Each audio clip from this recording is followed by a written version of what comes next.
Hello, everyone. This is Kathleen Acker, and coming to you, the Exit the Matrix. So, a little bit, I wanted to come on here and start talking about all the fear porn that's going on. It's elections time, and whatever time it is when you hear this, there's a lot going on in the world, and it's all coming to a surface because we're getting ready to flip the script. It's an absolutely fantastic, amazing time to be alive if you're choosing to see it that way, and if you're part of the wave that's the change makers, that's the crusaders, or you can be on the other side that's like doom and gloom and like that's no fun. So like come aboard, right? We're all on a ship anyway. So be on the fun part of the ship that flips the script, flips the ship and takes back control. And how do we do that? So what does all that mean?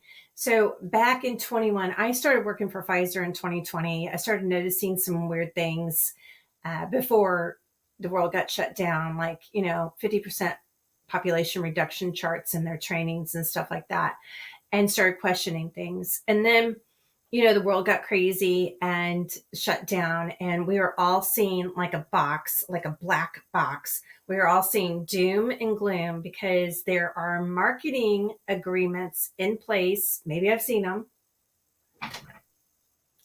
And there's marketing agreements in place that coordinate governments, media, banks, large companies.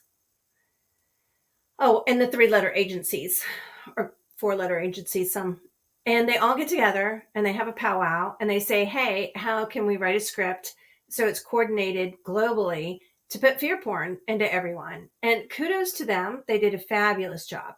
Absolutely fabulous. So what that did is it rocked our world globally and allowed us to get out of a hypnotic rhythm that we had gotten into, and allowed us to see life differently. Now, I know it was really scary, and I know that people lost people and people lose people every single day, and they have before that day and after that day. Okay. I'm just putting this into a different perspective. When that happened, I was working for Pfizer, and in 21, I get an email from a little girl, Nikki, who I'd never met before. And she was like, hey, I'm going to need you to obey me and stick something up your nose twice a week, even though you're healthy and even though you're working from home. Just because, it's on the script that I'm reading. So I'm going to need you to do that. So I was very scared. I bought into the illusion of deception like many people. And I thought, I can't stick something up my nose. I had this image of ancient times, like back in Egypt. I literally have this. I can show it to you. I might make it my cover photo. It's of like a master sticking something up the nose of someone. Ugh. And I can't do that. And for me, that was a no. That was a heck no. It was a heck no. So for me, it was a no. It was something that I wasn't willing to do. And that's what started my mission truly in life.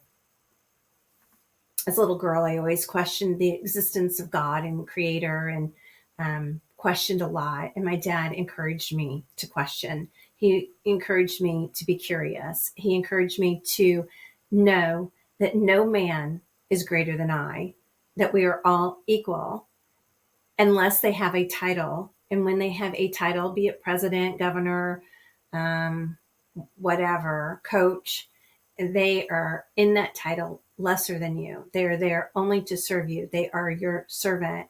And that the one asking is the king, because you always want to be the one as king. So when Nikki sent me the email after a long cry, I came in and I wrote, like I do automatic writing, and I wrote a response like, hey, Nikki, um, I don't know where you're getting that this invasive medical procedure is okay to require of I, whether it's my mouth covered or up my nose or in my body, but it can't be removed at the end of the day. So therefore, you do not have jurisdiction. If you want me to put on a pair of shoes, for instance, for work, then I can remove those shoes at the end of the day and throughout the day if I want. But so that's a removable item. They lack jurisdiction, but we didn't know that because God love the churches and the attorneys. They sure in the heck were not telling us where they. I just had an inner knowing to do that. So I started writing her and said, hey, I don't, there's this thing called conditional acceptance. I'm a contract expert. I am a contract sage. I have reviewed thousands and thousands of contracts under the supervision of an attorney, not only of an attorney, but some of the best attorneys globally. I have negotiated with them. So I know a thing or two about contracts. And I want to say that everything is a contract. From setting your alarm and hitting snooze, you just broke a contract. Everything is a contract. So when you get an email, it's a contract. When you get a training, it's a contract. It's an offer. And you have three things that you can do when you get an offer. You can stay silent. That's accepting. You can verbally accept or be silent, either or you can decline, and then or you can conditionally accept and put new terms on the table. Because what they did is, we have a contract, here's our contract, and so now I'd like to amend the contract and have you do things that you don't want to do, and I'm gonna need you to sign off on that for me, okay? And so I was like, yeah, so I'm not gonna sign off on that, but I'll take your offer, thank you, and I'm going to send it back to you and ask for information, evidence to help me make an informed decision. And by the way, remember that part where silence is consent? Mm-hmm. So they tried different ways to get me to obey, and it didn't work. And why I'm telling you this is because you each have within you superpowers. And it is time to rev those up, to tap into your superpower. So I'm going to tell you a little story. Maybe you've heard it. David Jose was telling it the other day, and you could look him up, big on TikTok. It was Thursday, October 10th. It was fabulous. It was awesome. And so I will not do it justice like he did. I highly recommend that you go listen to him. But he gave the Bible story about Queen Esther. Now, if you haven't heard it, maybe you have. I'm going to tell it to you in my version. So most of us have heard the story about Queen Esther. And she is a woman who had immersed bravery, tenacity. She was very audacious, right? She's thrust into the world of power and privilege and riches and everything that comes with that. But with that, there's always an element of obeying. And it doesn't matter if you're the lowest person perceived on a totem pole, because we're all equal. There's nobody that's low. Or a queen. There's always elements of fear, like you have to obey somebody else. Remember when I told you my dad told me that we're all equal? So we're all equal. All men and women are equal unless they're in a title. And when they hold a title, be it king or queen or president or governor or boss, they're your servant. But there's also a higher law that says to always be in honor, be respectful in honor, and don't do any harm. Okay. That's like the golden rule, right? Honor, no harm. So anyway, we go back to Queen Esther, and Queen Esther is like, oh my God, the king just did something. He just made a rule, and that's going to kill people I love, including myself. Minor detail. And so it was very scary. And so she has the person that raises her come and talk to her, saying, you can't let this happen. You have to talk to the king. Well, back in those days, you couldn't, even if you're the queen, you couldn't just say, yo, king, come on over. Let me talk to you. There was protocol and stuff like that, like there is today, protocol. And so she had to get the courage to, how would she talk to the king and what would she say? And just like when I got the email from Nikki, went outside and cried. I really cried. I'm not gonna lie. And wasn't sure, because I was looking at the situation like a black box, that there's no way out, that I'm stuck in this reality of heck. I'd like to say hell, but I'm not sure if I'm supposed to say that on YouTube. Seemed like a black box. And then what I did is I started breathing.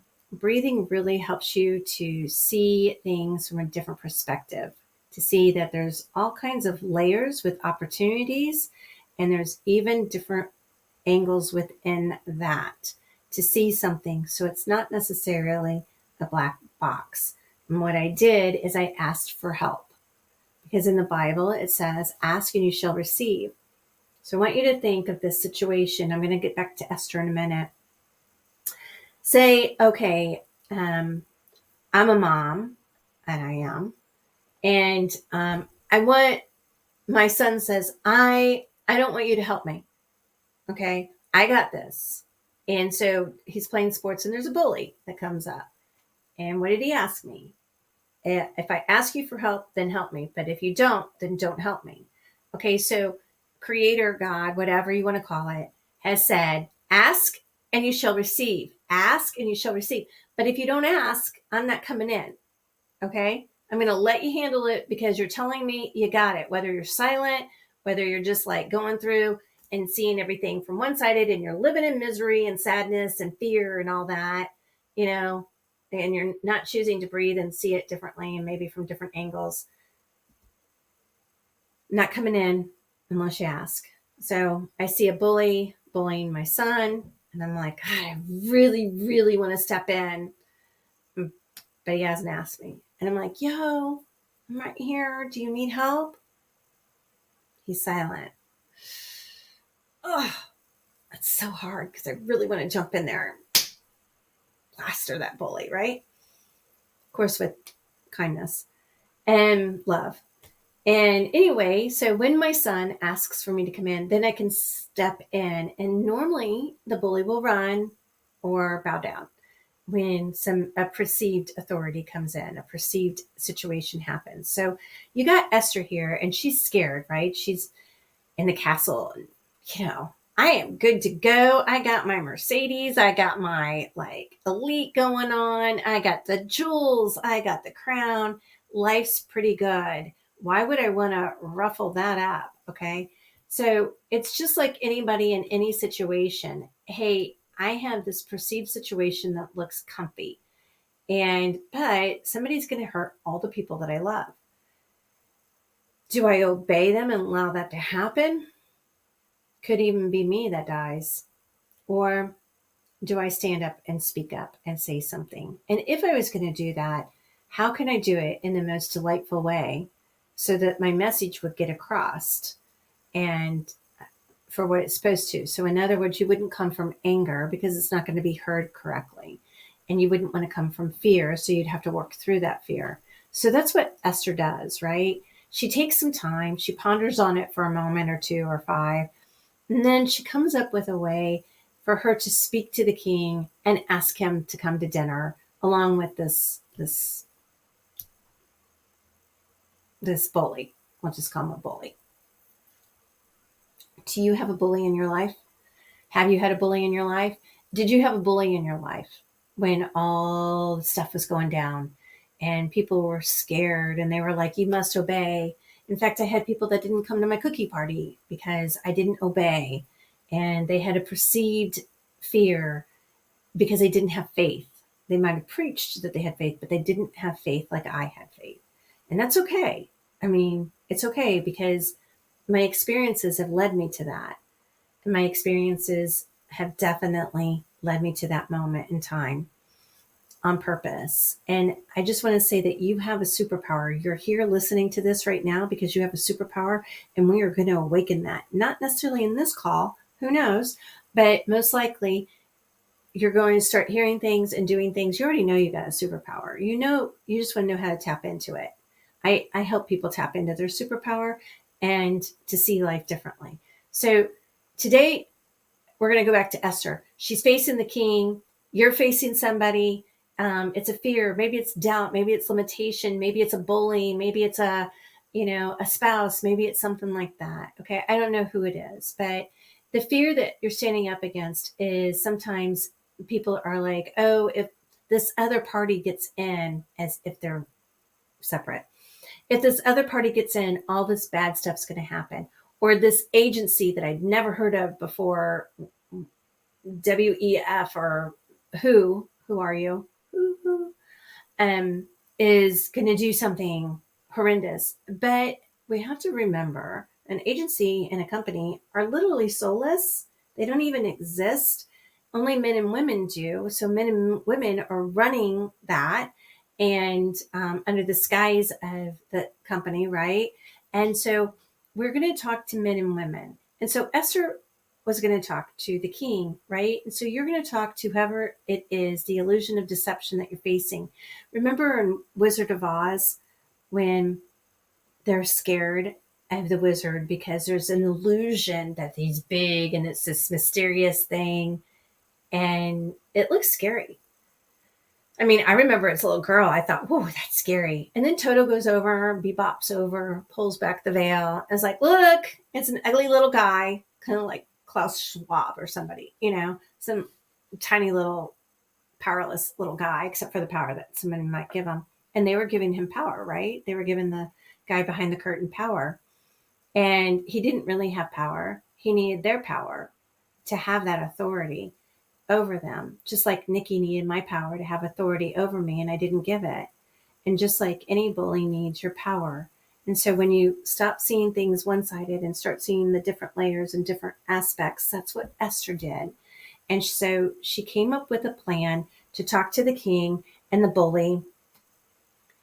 And sometimes we perceive that government is overreaching. And I will tell you right now, your silence is like when my son is there and he says, nope, I've got this. When you ask for help from source, creator, God, whatever you want to call it, you will get the help. Just declare your rights, claim your rights, claim your rights, claim that you are alive and your rights, and you will get the help that you need, just like Esther did, just like I did. Okay. There's something that will happen. There's a shift that will happen. You will see things differently. You will know what to do. And so, but you have to speak up. So I'm just going to invite you to, if you are scared to speak up, maybe you should be more scared to not speak up. Have you thought about that? Because by staying silent, your worst nightmare is going to happen because you just consented to it. So if you speak up, that's the pot of gold, right? Because fear is just false evidence appearing real. Fear is giving your faith to somebody else. So when Dorothy and her little friends were fearing that illusion, they were giving their power over to the illusion. And then when Toto said, yeah, can we see things differently? Let me pull back the veil. You're going to see a little guy behind the curtain. And we're going to realize that's all fake. And so when they did that, they were like, oh, why did we give somebody else so much power? Then the good witch comes in and she says, you've had the power all along, my dear. And that's what I'm here to tell you, is you've had the power all along. You know you have it. Time to step up into it. So today you may be facing your king like Esther was facing her king. And she just did it in the most delightful way. She said, hey, let's go have some dinner and let's chat. And he was like, all right, I'm excited. Let's do this. This is really nice, because it was an offer that he accepted. Mm-hmm. Everything's a contract, by the way. And so I'm here to tell you that it's time to stop fearing and to speak up. And not speaking up is more fearful, because then you gave your power over to somebody else instead of keeping it and claiming it and asking for help. And just like Queen Esther, she showed us something crucial happens. Something happens when we when we have the courage to muster that up and face our fear and just switch the fear. Like if you're fear of speaking up, maybe you should be a fear of not speaking up. Okay. Just flip the script. And that's what we're doing. We're flipping the script. So perhaps the script was written so that we would speak up. Perhaps the script was written so that it would help us to reach and evolve to enlightenment and to be authentically ourselves. So that's a different way to look at things. And I teach this in my course and in my coaching. And I would love to have everyone join me, because I would like to have a whole bunch of, to create a movement where we're all crusaders and we're all stepping into our own power, our own superpowers, and we are a force to be reckoned with ourselves. So Esther exited the matrix by speaking up, and her enemy, her bully, was eliminated. And that's what can happen. And that's the power that it can happen. We have the ability to flip the script and create a whole new world. So start imagining, if you will, that world. The world where, instead of a bush out front, I have a bush that produces like fruit and apples, and well, that is a fruit. Vegetables are growing, and we have an abundance of food everywhere, and we help each other. And I've got too much celery. You want some? I'll take some of your tomatoes or something like that. Where our schools are teachers which are also learning, and they're teaching, and they're hands-on, and we go to farms and stuff like that. We clean the soil up. When no more poisons and GMO are in our food or our water.